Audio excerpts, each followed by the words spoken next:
de Valence, Nicolas d'Aragon.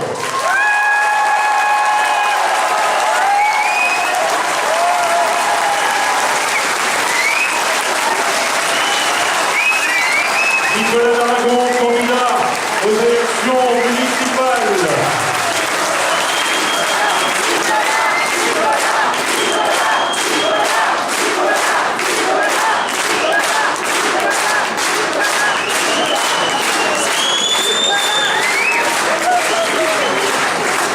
Merci beaucoup. Merci infiniment. Merci de votre accueil. Chères Valentinoises, chers Valentinois, chers amis, je voudrais d'abord saluer la présence de Léna Valsan, ancien maire de Valence. Merci Léna d'être là à nos côtés. De Mathieu Darnaud, maire de Guiran-Grange et conseiller régional. De Gilbert Boucher, maire de Tain-l'Hermitage et conseiller général. Et bien sûr, de mon ami Jacques Ladegaillerie, conseiller général et maire de Loriol. Et puis bien sûr, vous saluez toutes et tous, très nombreux comme d'habitude. Je dis comme d'habitude parce que depuis un certain temps, nous avons commencé les réunions de quartier et nous étions en train de nous dire qu'elles avaient fait leur effet parce qu'il n'y a pas eu de réunion de quartier à moins de 100 personnes, certaines jusqu'à 200. Donc nous avons l'habitude maintenant de rencontrer les Valentinois très régulièrement pour leur parler du projet. Une fois de plus, vous êtes venus très nombreux de tous les quartiers de Valence pour cette dernière grande réunion publique. Je vous rassure, la campagne ne s'arrête pas ce soir. Au contraire, nous allons redoubler d'efforts pendant encore 10 jours et bien sûr jusqu'à la date du 23 mars, la date du premier tour. Si nous réussissons à faire cette belle campagne, une campagne comme jamais je n'en ai menée avant, c'est grâce à la formidable équipe qui m'entoure. C'est grâce aux 48 colistiers qui m'entourent. Et je souhaite d'ailleurs qu'ils me rejoignent sur scène. Mesdames et messieurs, je vous demande d'applaudir l'équipe de Génération Valence Demain.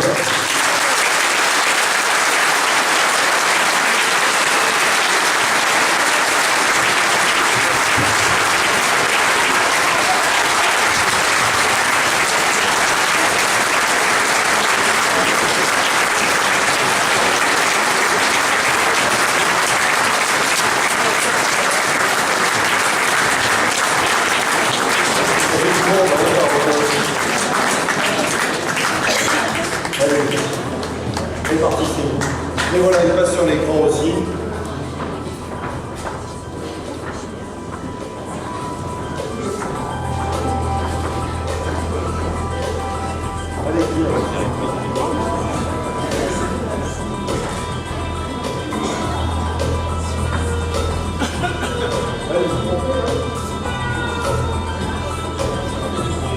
Ah oui, 49, ça fait beaucoup.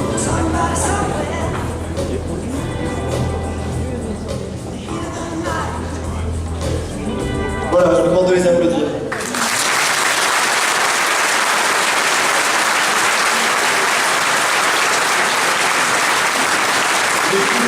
L'équipe Génération Valence Demain, j'aime à le répéter, ce sont des femmes et des hommes compétents et expérimentés, des femmes et des hommes de tous les quartiers, de toutes les générations.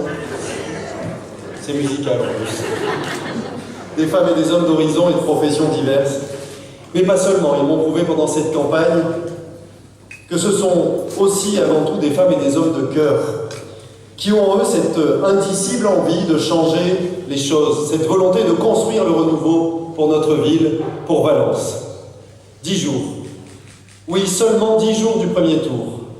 Nous allons redoubler d'efforts pour aller à la reconquête des Valentinoises et des Valentinois, aller à leur rencontre, comme nous le faisons depuis des mois, grâce aux réunions que nous tenons dans tous les quartiers de Valence, grâce au petit déjeuner citoyen que nous organisons tous les matins, grâce aussi au porte-à-porte. Nous serons allés à la rencontre de tous les Valentinois, chez eux, pour faire connaissance, pour échanger avec eux et puis pour leur parler de notre projet et écouter leurs préoccupations. Nous allons tout faire jusqu'à la veille du scrutin, jusqu'à la veille du premier tour pour convaincre les Valentinois.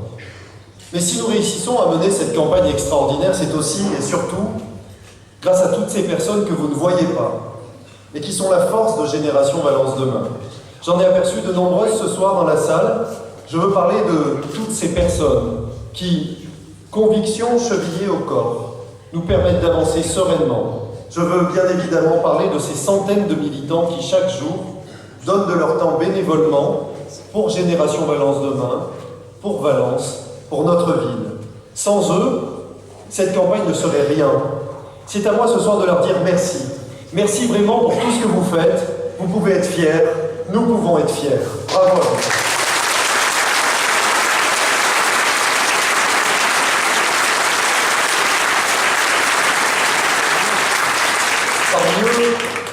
Parmi eux, colistiers, bénévoles, je sais que beaucoup ne sont pas engagés au sens partisan du terme.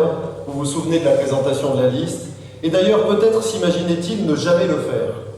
Mais tous ont un point commun, l'amour de leur ville, l'intérêt qu'ils portent à son avenir. Tous ont le sentiment qu'il n'est plus possible de continuer ainsi. Valence doit changer de cap. Tous sont là aussi et surtout parce qu'ils croient en notre projet, en ce que nous proposons aux Valentinois. Finalement, ils sont le reflet de tous ces Valentinois que je rencontre depuis un certain temps. Ces milliers de Valentinois qui ne sont pas attachés à un parti. Cette majorité silencieuse qui a rarement la parole, qui ne demande jamais rien, et qui pourtant, lorsque l'on va les voir, a beaucoup de choses à nous dire, beaucoup d'idées à nous soumettre. Nombreux sont ceux aussi qui nous disent « ça suffit, nous ne pouvons plus continuer ainsi ». Pour les avoir rencontrés et avoir échangé avec eux, je sais que beaucoup d'entre eux souffrent et ont envie de s'exprimer, de crier leur ras-le-bol, leur colère, en votant notamment pour les extrêmes. Je comprends leur malaise. Je comprends la douleur de celui qui attend en vain un logement social depuis des années ou qui souhaite en changer car sa famille s'agrandit et qui voit dans le même temps son voisin y parvenir en quelques semaines par simple copinage, connivence ou que sais-je encore. C'est pourquoi nous voulons remettre de l'ordre dans la gestion de la commission d'attribution des logements sociaux, aujourd'hui trop laxiste et partiale, afin de traiter toutes les demandes des Valentinois avec égalité. Je comprends le sentiment d'injustice de celui qui s'épuise à rechercher un emploi ou qui n'arrive pas à vivre de son travail quand d'autres y parviennent sans travailler et de fait se complaisent dans leur situation en ne cherchant pas un emploi. C'est pourquoi nous voulons soutenir les travailleurs qui n'ont jamais droit à rien, en baissant par exemple le prix de l'abonnement au transport en commun, en baissant la fiscalité locale qui a trop augmenté, en permettant à leurs enfants d'accéder au contrat municipal étudiant. C'est pourquoi nous voulons aussi apporter une aide au travers de notre cellule emploi, en faisant bénéficier les demandeurs d'emploi du formidable réseau que la mairie devrait tisser avec les chefs d'entreprise valentinois. C'est pourquoi enfin nous voulons assurer un meilleur équilibre des droits et des devoirs, notamment en demandant aux bénéficiaires des aides sociales de la ville de participer à la vie de la collectivité en donnant quelques heures de leur temps sur les actions de la ville. Je comprends le désarroi de ceux qui vivent dans la peur parce que quelques voyous font la loi en toute impunité dans leur immeuble, dans leur quartier. Cela n'a que trop duré. C'est pourquoi je me suis entouré de spécialistes de la sécurité avec un programme, je n'ai pas honte de le dire, un programme musclé. À ce sujet, nous voulons renforcer le Conseil des droits et des devoirs des familles qui rappellera la loi et, si cela s'avérait nécessaire, pourra aller jusqu'à l'expulsion des délinquants qui habitent dans les logements de la ville. Ce n'est que logique qu'ils ne soient pas hébergés grâce aux impôts des contribuables valentinois. Ce que je vous dis là peut paraître dur, mais c'est la réalité du quotidien de certains de nos concitoyens. C'est notre devoir de ne pas leur tourner le dos. Nous ne pouvons pas laisser sans réponse ces problèmes, faire comme si nous abandonnions certains quartiers, comme si nous abandonnions le terrain, comme si nous abandonnions certains de nos concitoyens. Soyez assurés que nous mettrons tout en œuvre pour résoudre les problèmes d'insécurité et que notre objectif réside en une phrase, que les délinquants sachent qu'à Valence, ils ne pourront plus agir tranquillement.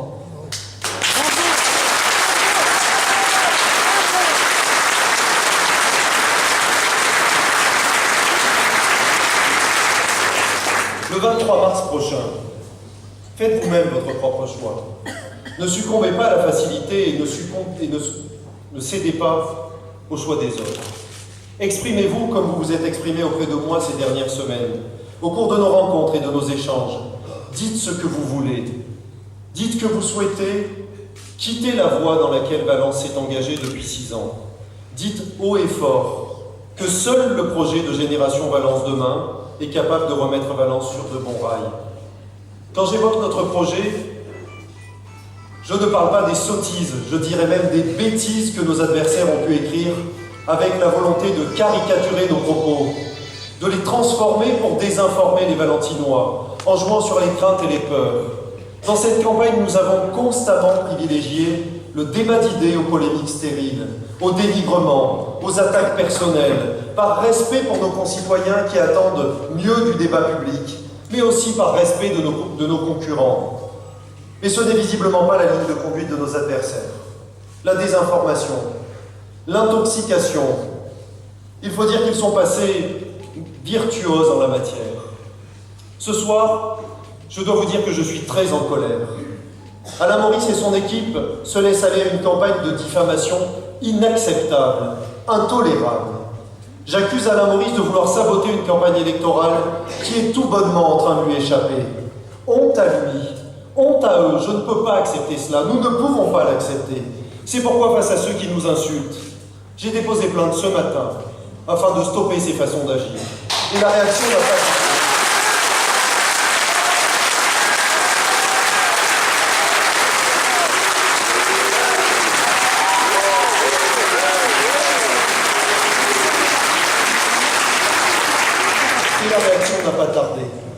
Aujourd'hui même, une conseillère municipale, candidate sur sa liste, a passé l'après-midi au commissariat de police. Et je dois vous avouer que ça fait du bien.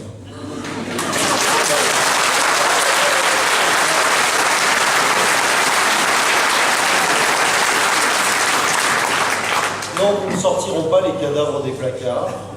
Non, nous n'irons pas dans le caniveau. Ils sont prêts à tout. Nous nous attendons à tout dans les jours qui viennent. Ces façons d'agir, ne soyez pas dupes.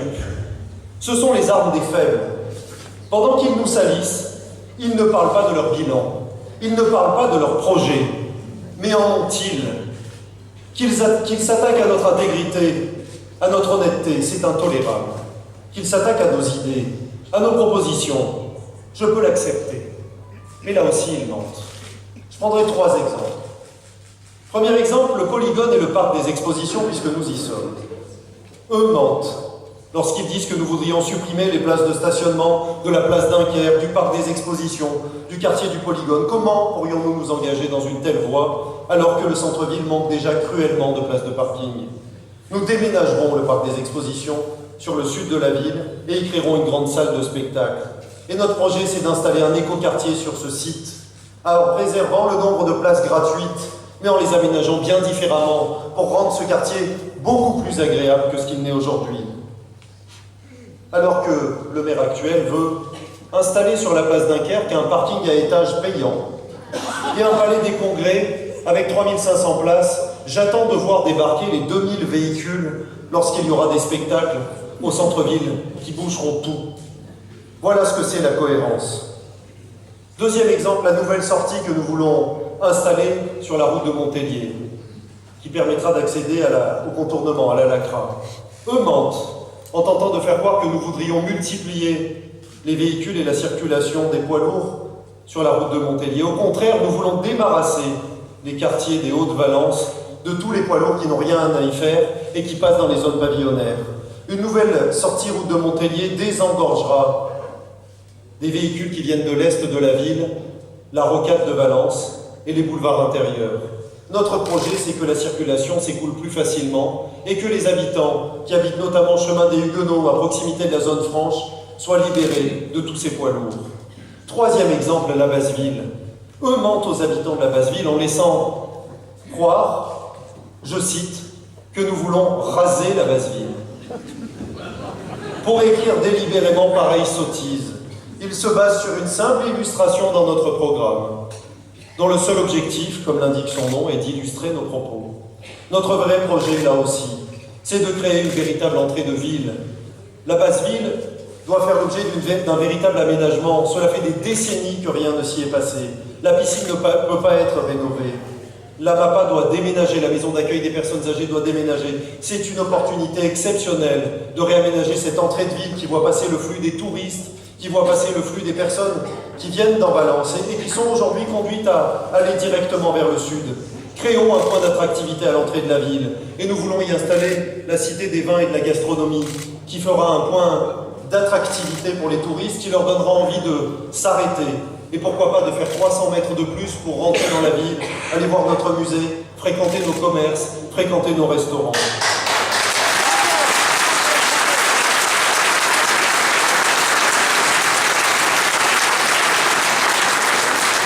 Je veux forcément parler du site de l'Épervière.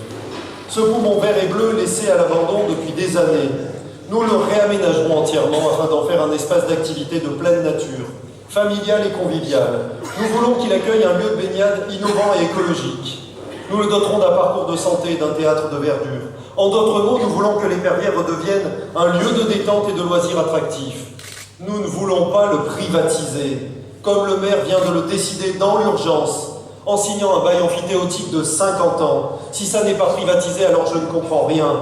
L'objectif, c'est de fermer ce site à partir du pont qui est au nord jusqu'au port de l'Épervière. Fermer ce site et y installer uniquement des activités payantes. Notre objectif est tout inverse. Le laisser libre pour l'accès de tous les Valentinois qui veulent aller passer un bon moment et qui y vont déjà en nombre, qui se sont mobilisés contre ce projet. Et d'ailleurs, je tiens à souligner qu'un certain nombre de conseillers municipaux de la majorité a voté contre ce projet également. Notre projet est bien différent. Remarquez avec un petit regard en arrière, on se souviendra qu'en 2007, le projet de M. Maurice pour l'Épervière, c'était d'y installer une aire de repos. De notre côté, nous avons des ambitions. Nous sommes tout simplement plus ambitieux pour Valence.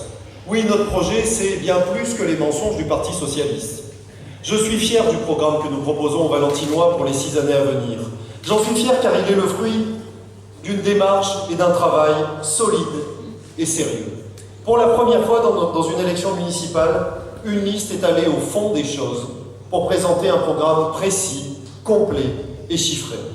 Ce que nous voulons, c'est réunir toutes les conditions pour faire de Valence une ville attractive, une ville sûre, une ville performante, une ville attractive. Je veux faire exister Valence par ses nombreux atouts et ses qualités, capable de revitaliser capable de rivaliser avec ses voisins. Nous voulons lui faire passer le cap qu'elle a été capable de franchir il y a quelques décennies. Elle a fait une pause depuis 6 ans. Il faut que nous redémarrions. Il faut rendre de nouveau notre ville attractive pour les investisseurs. Nous voulons lui donner la reconnaissance et la notoriété qui trop souvent lui manquent. Heureusement que nous sommes riches de notre tissu de TPE et de PME qui a permis notamment à Valence de traverser la crise sans casse sociale. Ce rayonnement de Valence, ce n'est pas pour le plaisir de la voir briller. Ce rayonnement vaut avant tout pour les emplois qu'il génère. Et pour tout vous dire, je suis un peu sidéré de voir le maire sortant promettre dans son programme la création de 4000 emplois. L'emploi, ça ne se décrète pas. Il ne suffit pas d'écrire le mot « emploi » dans un programme pour l'obtenir. Si l'on ne fait rien pour la compétitivité de notre ville, pour son attractivité, pour aménager des zones d'activité performantes, si l'on ne fait rien pour la fiscalité, pour les universités, pour développer le commerce et le tourisme, si l'on ne fait rien, y compris pour la sécurité, ce n'est pas de l'emploi ou de nouvelles entreprises que l'on obtiendra, mais de la stagnation, voire de la régression. C'est en tout cas ce qui se passe depuis quelques années, en perdant jusqu'à 2000 habitants dans les 5 dernières années. Pour moi, un maire, c'est le premier VRP de la ville. Il est une force de proposition, un catalyseur d'énergie. À lui de créer les opportunités et les conditions favorables au développement, à la vitalité, à la croissance, à l'entrepreneuriat, à la création d'emplois. À lui d'impulser et ensuite d'accompagner les acteurs économiques. C'est là tout le sens de notre projet, et particulièrement celui d'une maison de l'entreprise, de l'emploi et de la formation. Une ville sûre.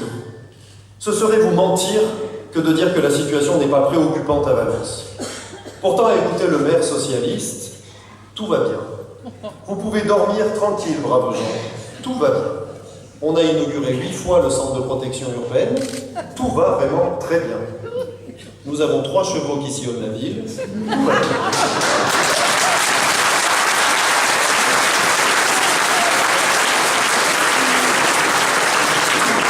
En cas d'attaque d'une diligence, on est équipé.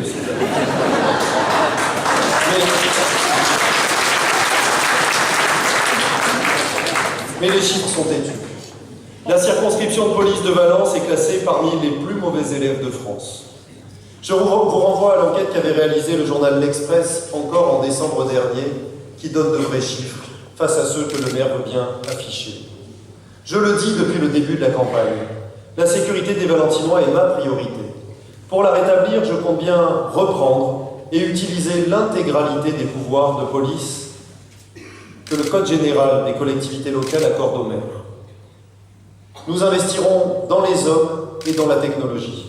Dans les hommes, vous le savez, en doublant les effectifs de police municipale pour multiplier les patrouilles dans les lieux et les horaires les plus sensibles. Quant à la technologie, je ne parle pas des propositions fantaisistes du candidat d'extrême droite qui veut mettre des caméras sur des drones. Il peut le proposer, mais la loi ne le permet pas.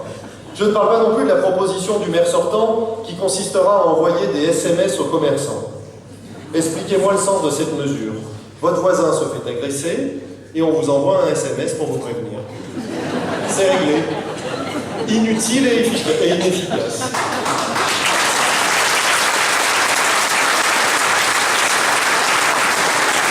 Ce que je vous propose... Oui, j'ai un assistant. Ça m'était jamais arrivé avant. C'est aussi, mais quel assistant? J'ai une bonne mère en personne. Merci, Jacques. Ce que je vous propose, c'est de généraliser la vidéoprotection sur tout le territoire communal pour atteindre 150 caméras à Valence. Et puis, je ne l'ai pas inscrit dans mon programme, mais je veux aussi que l'on expérimente une application pour les téléphones portables qui s'appelle Alerte SOS, destinée à alerter les services de police en cas d'atteinte ou de menace grave à son intégrité physique.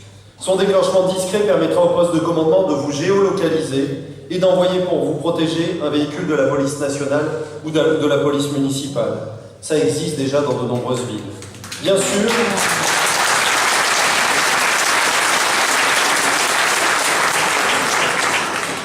le maire peut agir efficacement pour la sécurité des Valentinois. Dans ce domaine, tout n'est pas du ressort de l'État, comme a l'habitude de le dire le maire sortant. Et pour cela, je me suis entouré de gens extrêmement compétents. Nous aurons un directeur de la police municipale, il n'y en a pas depuis 6 ans. Nous aurons un adjoint à la sécurité, Michel Ponsard-Charrer, ancien commissaire divisionnaire. Il va lever la main, il est ici. Voilà. Et un conseiller municipal délégué à la sécurité, Pierre Viger, ancien patron de la gendarmerie de Valence.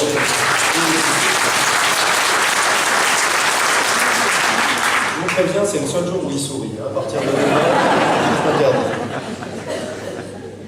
Une ville performante. Nous ne pouvons plus nous permettre de dépenser toujours plus. Nous devons dépenser mieux et être plus efficaces. Ce que je vous propose, c'est de baisser les impôts de Valence, car ils ont atteint un niveau insupportable. Nous devons les ramener à leur niveau de 2008. Et vous l'aurez compris, comme ils n'avaient pas augmenté pendant les 13 années précédentes, au niveau de 1995. Pour le maire sortant, c'est impossible de les baisser. J'aurais tendance à dire que c'est normal. C'est un réflexe socialiste de le dire et surtout de ne pas le faire. Et pour atteindre cet objectif, nous allons gérer la ville tout autrement. Très différemment.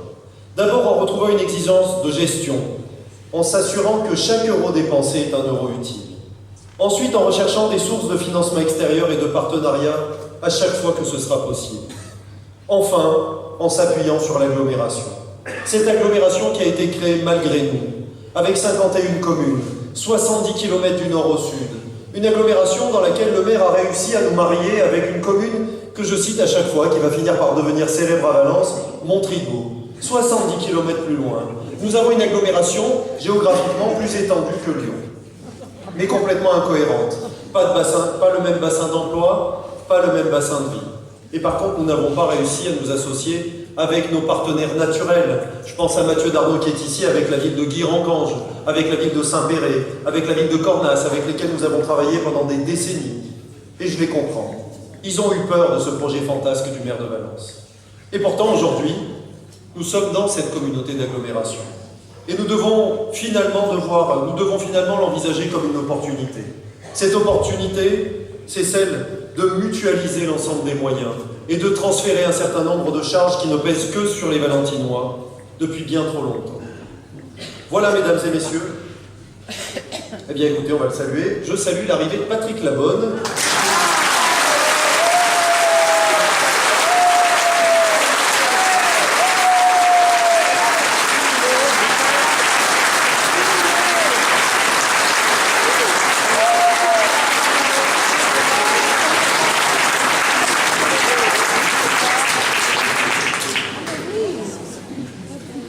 Merci Patrick de ta présence. Et d'ailleurs, je voudrais en profiter, parce que ça fait 6 ans. Ça fait 6 ans que j'ai quelque chose sur le cœur et que je vais pouvoir faire ce soir. Je dois vous l'avouer, ça fait 6 ans que j'ai envie de rendre hommage à Léna Balsan et à Patrick Labonne.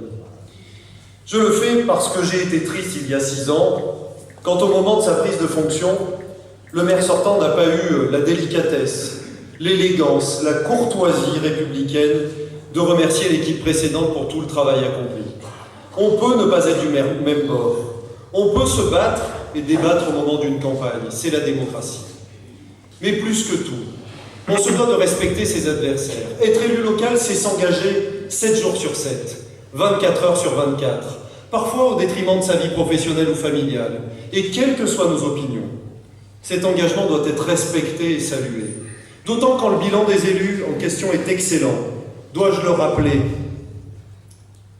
Baisse des impôts, relative puisque les taux d'imposition n'ont jamais augmenté malgré l'inflation. Division de la dette par 2. Des investissements qui ont changé le visage de Valence. Le Champ de Mars, les boulevards, le musée, la zone franche urbaine, la 4e fleur, le plan lumière, les équipements sportifs et culturels. Je ne vous ferai pas un bilan à l'après-vert, mais le bilan est étourdissant au regard des 6 années qui viennent de s'écouler. Alors pour tout cela,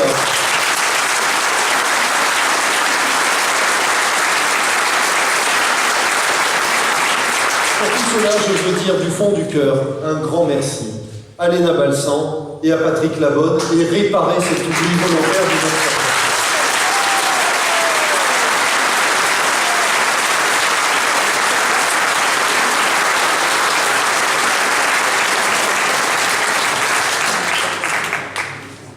Je reviens au cours du discours et à mon programme. J'en étais à la fin du programme justement et je voulais vous dire que, en quelques mots, je vous ai tracé ce que nous proposons aux Valentinois pour les 6 années à venir. Bien évidemment, si vous voulez plus de détails, le programme est là, le site internet. Il reste encore des réunions publiques et des occasions de se rencontrer. Pour terminer, je veux vous dire que cette ambition n'est pas celle d'un homme seul. Car seul, on ne peut rien. Chaque jour de cette campagne qui passe, j'en prends conscience. Je sais que la réussite est collective. Alors, mesdames et messieurs, chers amis, j'ai commencé par eux, je terminerai par eux. Je vous demande de nouveau d'applaudir ceux qui portent avec moi, avec nous, cette ambition. Quelle belle équipe. Merci, mes amis, de votre association dans cette campagne.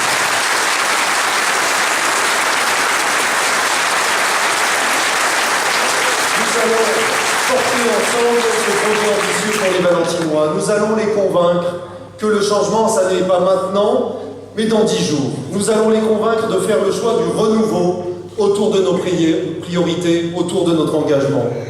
Mes chers amis, je le sens, un vent nouveau se lève sur Valence. Les Valentinoises et les Valentinois nous encouragent chaque jour sur le terrain.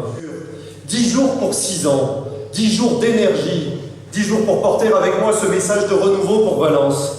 Nous sommes Génération Valence demain. Soyez fiers. Ayons foi en notre projet.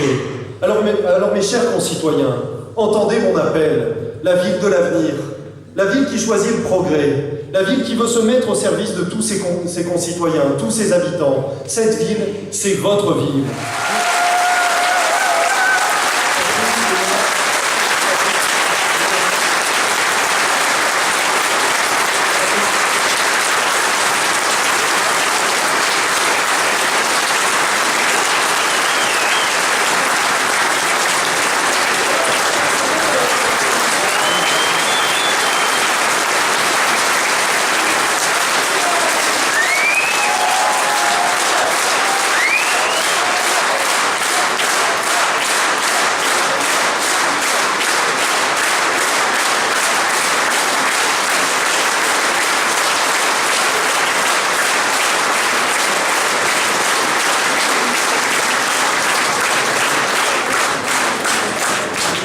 assez embêté, donc Nicolas veut que vous en faites.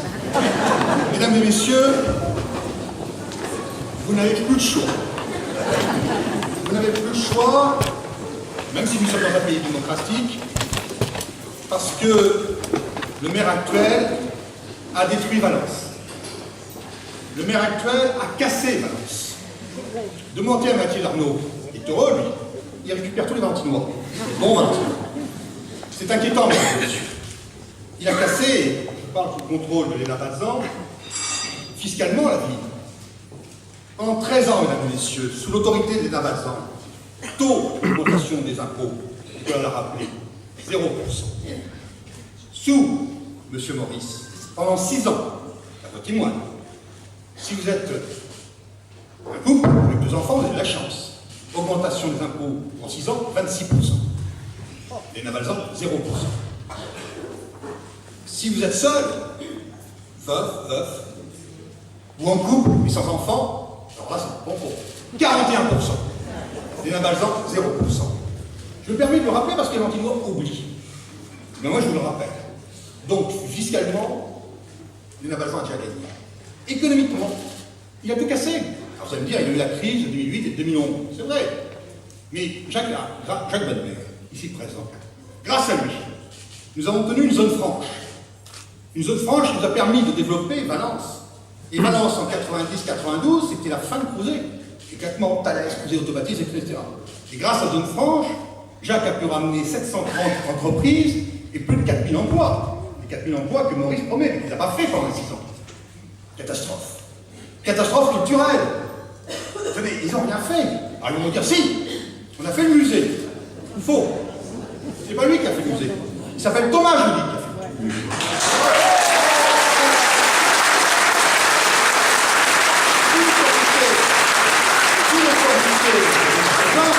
J'étais là par accident. J'ai vu Thomas Joly se battre pour avoir le musée de Valence pour sa rénovation. Donc moi je cite que celui qui a fait le musée, c'est pas monsieur, celui qui se prend entre Dieu et Obama, mais Thomas Joly.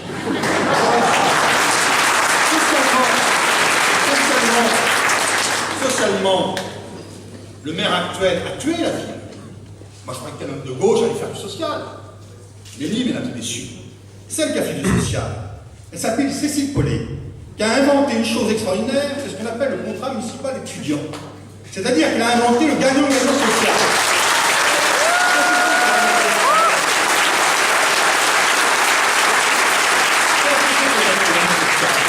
Mais c'est tout simplement que nos amis dits de gauche, on insiste, on donne, sans contrepartie. Nos amis de droite, qu'est-ce qu'ils font? On donne rien. Eh bien, sous le contrôle de Cécile Paulet, nous avons donné du gagnant-gagnant. Vous, Valentinois, grâce à vos impôts, on a payé des études à des jeunes défavorisés. En contrepartie, ils travaillaient 15 jours pour la ville de Valence. C'est gagnant-gagnant.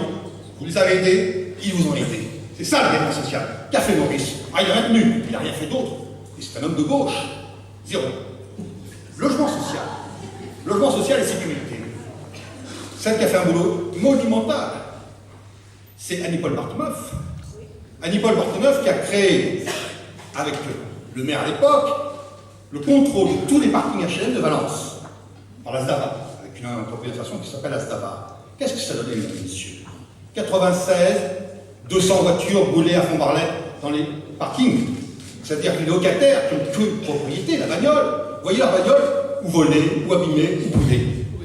On a mis près de 130 personnes pour gagner les parkings, payés par l'État et la ville. On est passé de 200 à 0. Voilà ce que c'est qu'une politique de société. Voilà une politique sociale. Et bien là encore, c'est pas M. Maurice. Qu'est-ce qu'il a fait M. Maurice en arrivant au pouvoir? Je rappelais Nicolas. Bien tout simplement, il a supprimé. Et c'est reparti comme nous. Allez dans les quartiers. Alors maintenant, c'est plus les quartiers, c'est toute la ville. Faites un tour à Faubourg Saint-Jacques. Ah ben alors là, si vous y allez, bravo.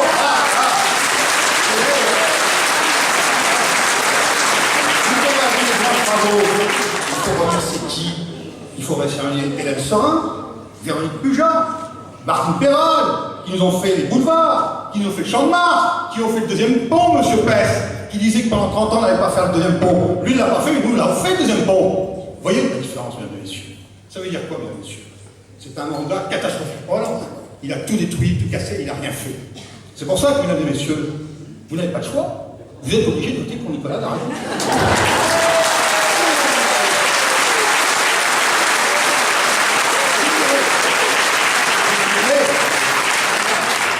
Heureusement qu'à niveau national, il va nous aider. Je dirais au niveau national, c'est la même bande qu'ici. Pardon, la même clique. Pardon, que dis-je, une bêtise, la même mafia. Je dis en plus, dans votre France Info, Madame Cécile Duflot, toujours bonne, je suis la meilleure qu'elle, si, très bonne, elle a traité l'UMP, donc votre serviteur, comme voyou. Et ben je revendique ma vidéoseconde voyou par rapport à M. Hollande. Et je vais vous dire, mesdames et messieurs, quand on voit un président de la République qui est en train de détruire, comme Maurice a détruit Valence, la France, comme Hérault, comme ministre, détruit la France, comme les autres ministres détruisent la France, après DSK, après Cahuzac, voleur, il me l'attribuera chanteuse, et bien oui, je suis un voyou.